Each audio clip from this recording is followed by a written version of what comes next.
Hello, Washi! Laundry day na naman! Yay! Anong meron? Mancha ng chocolate, Oh. putik, may libag pa! Kaya natin yan! With Pride Washing Machine Detergent, may triple stain-away formula. Tanggal ang makapit, madikit, at malupit na dumit mancha. Kaya easy-easy ang labada. Mula noon hanggang ngayon! All you need is pride. All you need is pride. ACS. May nagbago.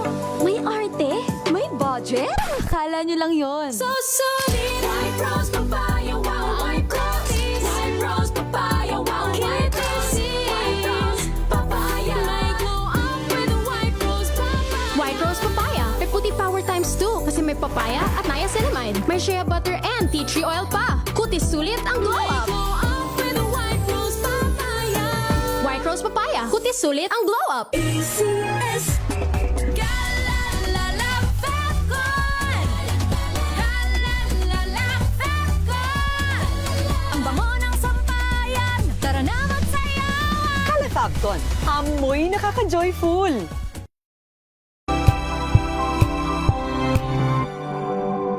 Ngayong ika-87 taon ng kauna-unahan, DZRH. Tayo ay iisa. Ikaw, kayo, tayo. Iisa ang radyo. Tayo ay iisa.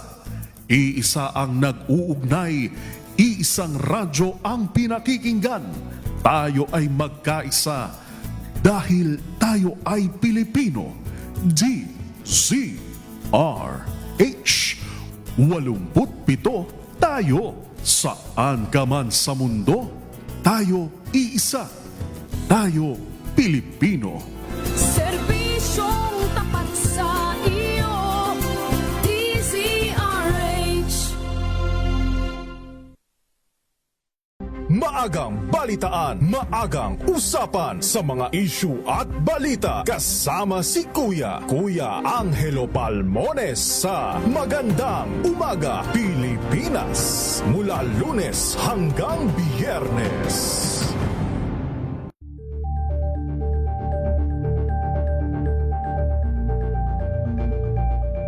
Ngayong ika-87 taon ang kauna-unahang himpilan ng radyo sa Pilipinas ang DZRH, patuloy pa rin magbabalita, magseserbisyo at magbibigay pag-asa sa iba't ibang sulok ng bansa. 1994 nga nang inilunsad ang One Nation, One Station sa inisyatibo ni MBC Media Group Chairman Mr. Fred J. Elizalde. Naabot ang nasa 97% ng populasyon sa Pilipinas gamit ang nationwide satellite broadcast. Patunay ang 20 relay stations mula Luzon, Visayas at Mindanao sa patuloy na dedikasyon ng DZRH sa loob ng maraming dekada.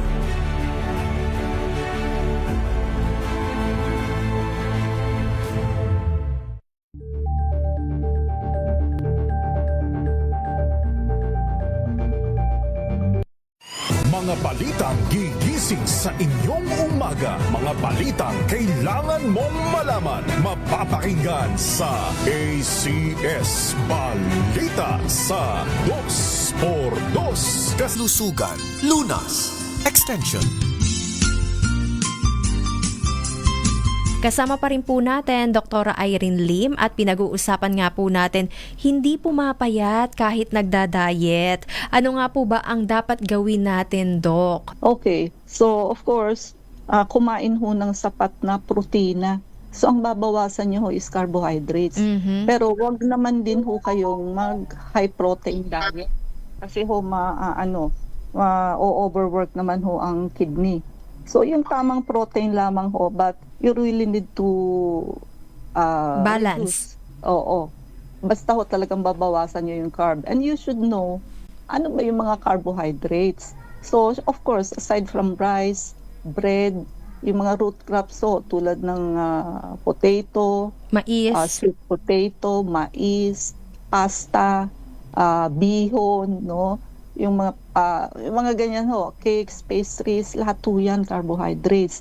And especially ngayon po, yung mga refined, yung mga puti, gawa sa puting harina. So, refined rice, sugar, no? So, kaya ho maraming matabang tao ngayon kasi ni-refine na ho. Ano bang nangyayari pag sinabing ni-refine? So, ang grain ho, di ba? Meron yung pinaka-outer, middle, and innermost layer. Tinanggal na po yung outermost and innermost layer. Nandoon ho yung protein, fiber, vitamins, and minerals. Ang nasa middle layer ho, yun ho ang starch. So, sa sinamaang palad ho, starch na lang ang natira. And pag na-metabolize ho ang starch, sugar ho ang lalabas doon.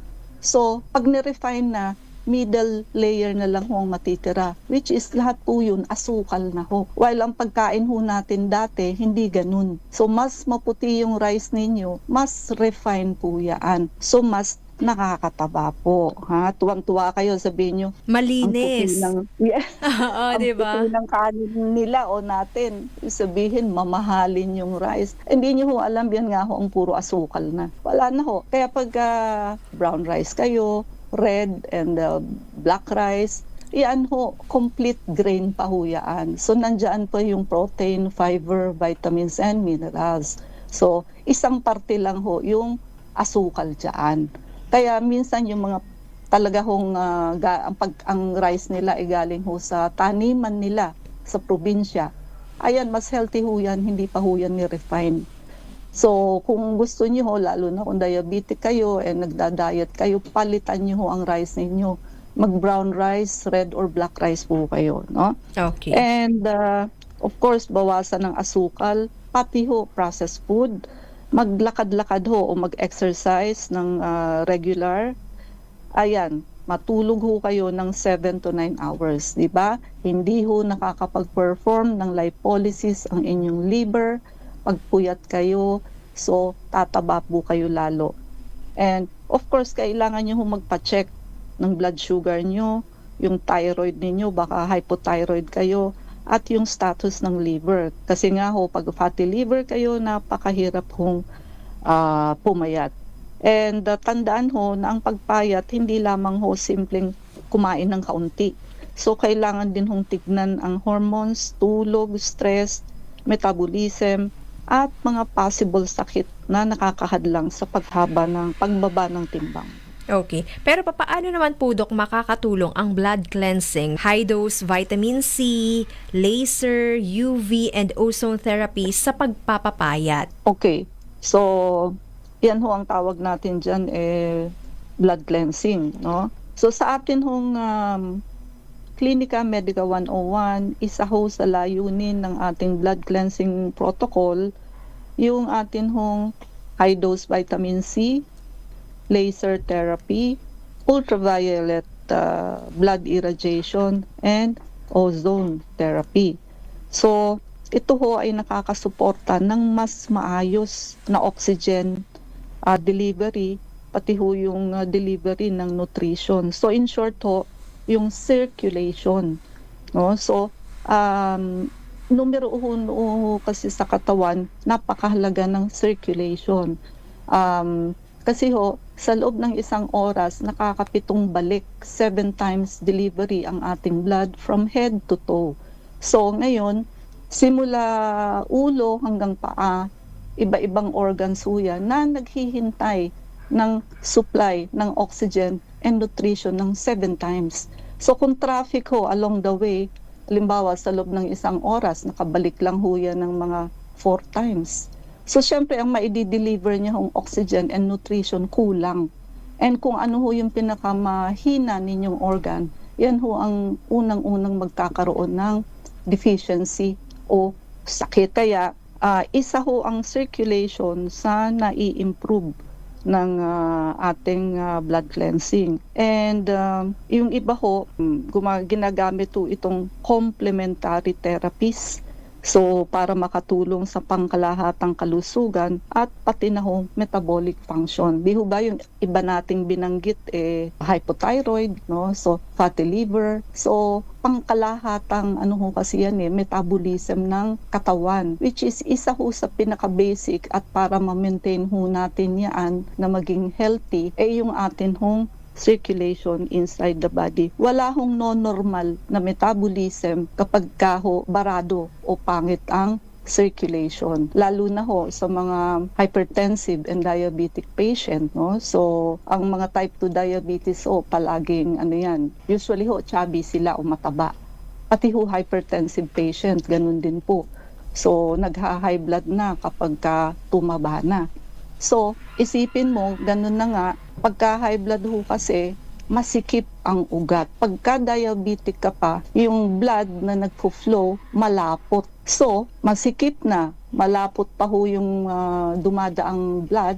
So, ayun pangit na pangit ang circulation. Hindi yan makaka 7 times delivery. So, ayan kaya ito ating blood cleansing program, which is laser IV, high dose vitamin C, ultraviolet irradiation, and ozone therapy. So yan lahat ay nakatutulong para pagandahin ang circulation inside the body. Nadala na lahat kasi ng circulation, halos lahat ng function ng ating katawan. Domino effect yan. Kapag maganda ang circulation ninyo, gumaganda din ang overall function ng katawan. Kasi nga kung may mga comorbidities, no, high blood, diabetes, kasi mataba ka, no, so ayan po. So malaki ang maitutulong nito. And also yung kasi syempre hindi naman kayo araw-araw makakapag-blood cleansing sa clinic. So hindi kayo lagi makakapag laser, high dose, UV, and ozone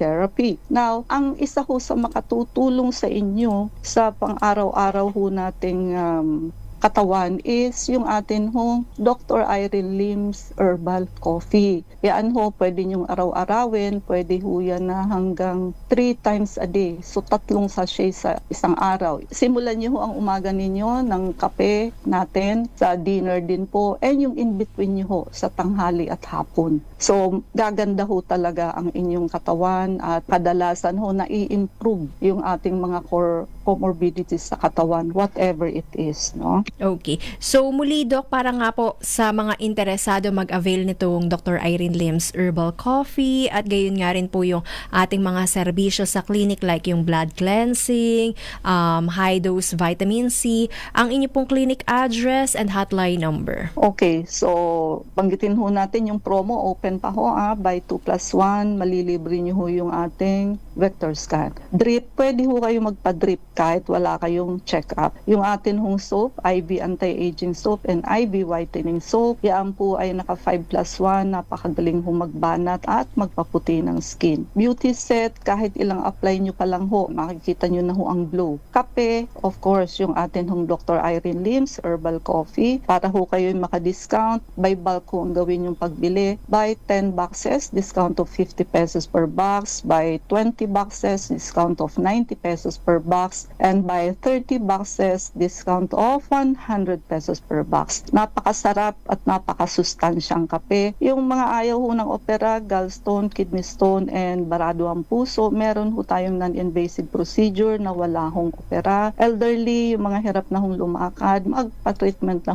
kayo now habang hindi pa huli ang lahat. Huwag nyo na hintayin na kayo maging alagain at maging bedridden. And sa mga, ayun nga hindi pumapayat. Yung anti-obesity shot po natin na once a week, garantisado pong kayo'y papayat. So subukan nyo po, very safe ito at mapupurbahan niya na kayo'y talagang papayat, no? And PRP, platelet-rich plasma, para itong stem cell for cell repair, cell regeneration, and tissue healing. Book 1 and Book 2, Unveiling the Truth of Diabetes and Food 101, makiagaw na po kayo. And ang atin social media, i-type nyo lang ang Doc Irene Lim, pwede rin hong Clinica Medica 101, pwede rin ho yung ating FB page. Ano ba talaga, Doc? No? Paki-like, share, and subscribe po, and paki-follow. Tayo ay nasa Unit 1101, Clinica Medica 101, Centuria Medical Makati. Our hotline 0922-875-2899, 0919-995-6168. I repeat, 0922-875-2899, 0919-995-6168. Thank you so much, Dr. Irene Lim, and keep safe always. God bless po. Keep safe, God bless, and good night. Marami nga pong rason kung bakit nga po hindi pumapayat kahit nagjejeta. Kaya ayusin po natin ang ating lifestyle. Huwag magpuyat, 'di ba? At i-manage ang stress. At kung may mga hormonal problem man, kailangan po nating ipasuri sa ating mga pinagkakatiwalaang espesyalista. Nakasama nyo nga rin po Ella ni Bensal. Bumabati ng magandang gabi at magkarinigan tayo hanggang sa susunod dito pa rin po sa programang Lunas Extension sa DZRH at RHTV. Mga kalunas, hanggang bukas dito sa Lunas Extension.